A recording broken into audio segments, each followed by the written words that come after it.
So hopefully you saw Gustavo's talk this morning. He did the part one. This is part two. I'm going to talk about the inspection methods that we use to evaluate these types of buildings, and then some repair and protection strategies. The first course of action, when we walk up to a building that is transitional masonry, Gustavo talked about these being really building frames, whether it's concrete or steel. The masonry is really infill, and the steel is really close to the surface, gets wet over time, and the damage that we see is usually rears its ugly head in the brick masonry or the stone elements, cracks, bulging. So we need to somehow identify, to make predictions, where to make repairs and actually how to make those repairs. So you see bulging and vertical cracks at corners, overheads. When we open things up, you see deteriorated steel, the photo on the left. We have concrete frames, traditional delaminations in the concrete where the reinforcement is corroded and bulges the concrete. But you can't see this from outside. Right? All you can see is the brick masonry deterioration or the natural stones. So how do you know where to go make repairs? How do you know where to open things to advise your clients on where to make repairs and what the cost will be, what the scope of that project will be? So the various methods that we use to do our surveys, always a visual survey first, walk around the building, document all the conditions you see. Sometimes we'll fly a drone just to get a first hands-on look. Tall building where you can't see the upper floors, or there's a cornice that obscures your view. Can also use infrared thermography, maybe to identify locations where those walls are holding moisture. Maybe there isn't something you see on the outside, but you know if a wall is going to hold moisture against that steel or concrete, it's prone to deterioration. So you want to try to understand where those locations are, all from the ground. Reality modeling is really like 3D photo options where you can actually build a model of the building with the drone. It's all linked together. You can zoom in real close so you can actually see the entire facade from the ground up to the roof. And then hands-on. You always have to get up close. You need to make openings. You need to actually see the structures so you can make those predictions. You can do an analysis.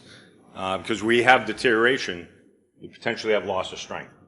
So you're going to have to figure out where you're going to make structural repairs and where those actually be located.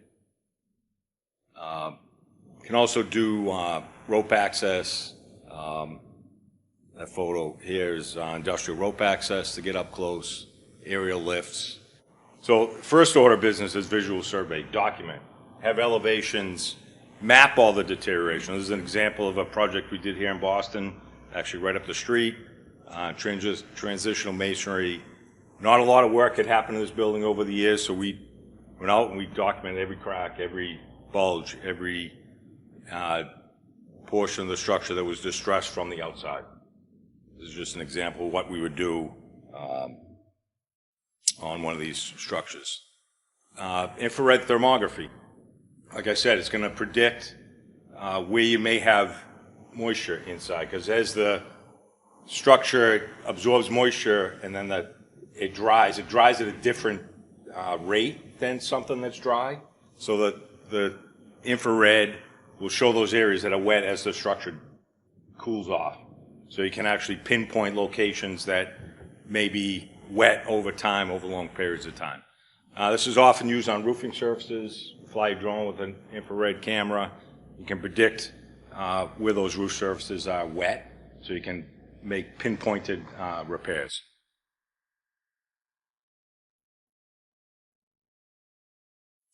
And then that's reality modeling. Is really a drone, but it links photos together and creates a 3D image that you can zoom into. You get a point in time. So it creates an image of a point in time, and it can support your hands-on survey and give a client a point in time. So if you have a massive building, they're not going to fix it all at once. You can get a snapshot, come back a couple years later and do the same thing to help see what changes happen with that structure over time. It's just an image showing what you get out of the survey. If I had the live view, you can actually zoom in real close to all these windows and surfaces and actually see the brick. You can actually count brick with the images. And this is a service, the third-party service from BIMstream. They're a third party that we would use. We would hire them to go take these images. You could create CAD drawings from these or a BIM model, so you can easily create your construction documents from these images. Very useful tool. Most of these old buildings don't have drawings, so you have to make drawings, but having a service like this, create CAD drawings, use those to develop your construction documents, and also support your visual and hands-on survey. Ideally, you're doing this first so you know where to go make openings. We're seeing the most distress. A lot of times we'll locate areas with distress and without distress. So you want to be able to correlate what are you seeing from the outside and what's happening on the inside. Those are the repairs you need to make to the structure, because the brick is really just infill. It's your curtain wall. It's not providing your main gravity support. It may provide your lateral resistance, but not your gravity. So when we do hands-on survey, you'll get up, you'll look at those cracks and distress you see from your visual observations, and then you want to make openings. So you remove brick masonry, have a contractor remove brick masonry. You want to measure your loss of section. If there was concrete here, you want to look at the reinforcement, see if there's reduction in size of the reinforcement. Do you have ties that are broken, corroded? So you can do your analysis, you can predict what repairs you're going to need to make at locations where you're not going to make openings, because you're not going to make openings at every location you have distress. So you have to correlate what you're seeing from the outside to what's going on the inside, so you can put your construction documents together.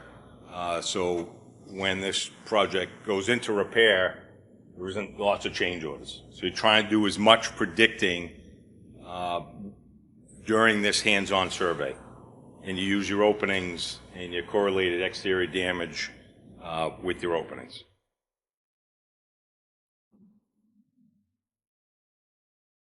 And what are our repair strategies? A lot of times a client doesn't have the money to go right into a repair project, or you see something that needs immediate attention. So you have a make safe period where you're removing loose materials so you don't have falling hazards. You may have to put in netting. You may have to put in over sidewalk protection. You walk through New York City, there's sidewalk protection everywhere. A lot of times because you have potential falling hazards. Temporary stabilization, where you'd go into a kind of an immediate repair project and kind of lock things together until you can get on the building to make repairs. And then often we end up in a facade repair program. So what elements require structural strengthening? Certainly there's masonry repairs and waterproofing that need to take place. What specialty coatings would you put on that structure before you put the masonry back, knowing that it's going to get wet over time? And then impressed current cathodic protection is always a strategy that we've recommended. Never implemented one, but I know others in the industry have. So make safe. Like I said, you want to remove falling hazards. You want to net things that look loose that aren't going to be removed right away, and then sidewalk protection.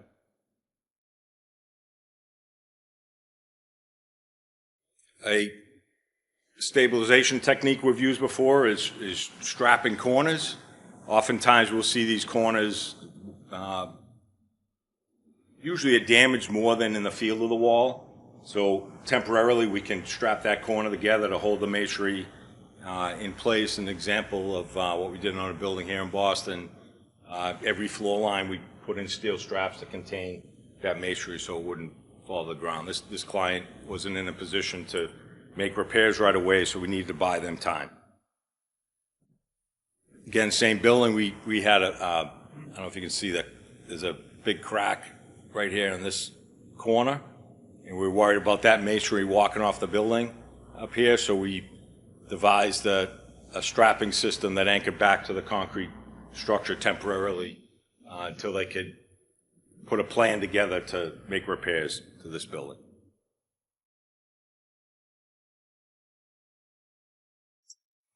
Crack stitching, this is that same crack on the corner of the building. We were worried about this falling off, so we stitched the cracks temporarily with some stainless steel wire grooved into the mortar joints just to buy some time. See how wide that crack is. Someone was filling it with sealant over the years. We decided that we wanted to stitch that together until they could make formal repairs. A more advanced kind of stabilization method was confining materials on the building with some netting and some steel straps, some vertical steel straps where we didn't have the option to make ties where the windows were, so we put in some steel angles that spanned the height of the windows, anchored those above and below with some netting behind, kind of confine the loose masonry that was being bulged out by both embedded reinforcement and the backup steel structure. So what do we do once we go to a repair program? This is a concrete frame transitional masonry building that had deterioration of the columns. Again, we remove and replace the masonry. We did traditional concrete repairs, removed all the deteriorated concrete, exposed the bars, coated them, added supplemental reinforcement, and then recast the columns, and then waterproofed them. So we added traditional peel and stick waterproofing, create a barrier for future deterioration, and we put the masonry back. This is what we typically find when we open up at a window header. Big steel corrosion at the head of the window. And this is a big gravity wall, so in order to remove that much masonry, you need to shore it first. You see images of kind of our shoring scheme above that big opening, so it's probably 20 feet long. If we'd just taken that out, we would have lost the masonry above, so we had to shore it first before we could expose the steel to make repairs. We put in supplemental steel to replace what was deteriorated, and then put on some peel and stick waterproofing to protect it. In 2 minutes? All right, I'm almost done. Steel column. We had images of a concrete column. There's a steel column that's severely corroded. We do some blast the corrosion damage off. This column here didn't have supplemental steel, but you can add plates and tubes to strengthen the section that was lost. This was just coated with a corrosion-resistant painting system instead of traditional waterproofing, and then the masonry was put back together. Here's an image where a column was waterproofed and brick masonry was put back in place. You'll notice that in this case, we actually put control joints on either side of that corner to allow that brick masonry to expand and contract so that we didn't have further masonry damage. Some new coating systems are available to us that actually are self-healing. There's a product from Durability Inc. That if it gets damaged for one reason or another during repair work or over time, that coating will self-heal and essentially cure itself if it gets damaged. Cathodic protection, no different than we'd put in a structural slab or a marine structure, connect leads to the steel and kind of slow the rate of further deterioration. And that's just some photos of it put in place.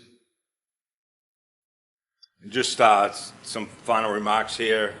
You need to conduct a visual survey and a hands-on survey to correlate what you're seeing on the surface versus what the backup structure is doing.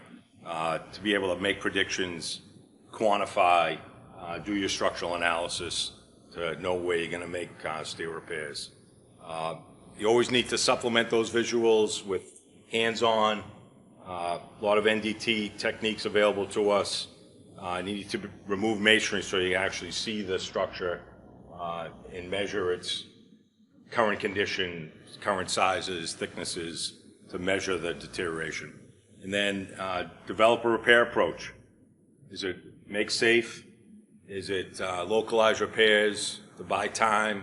Is it a full-blown restoration project? Then you always want to waterproof before you put the masonry back together. And consider cathodic protection. Thank you.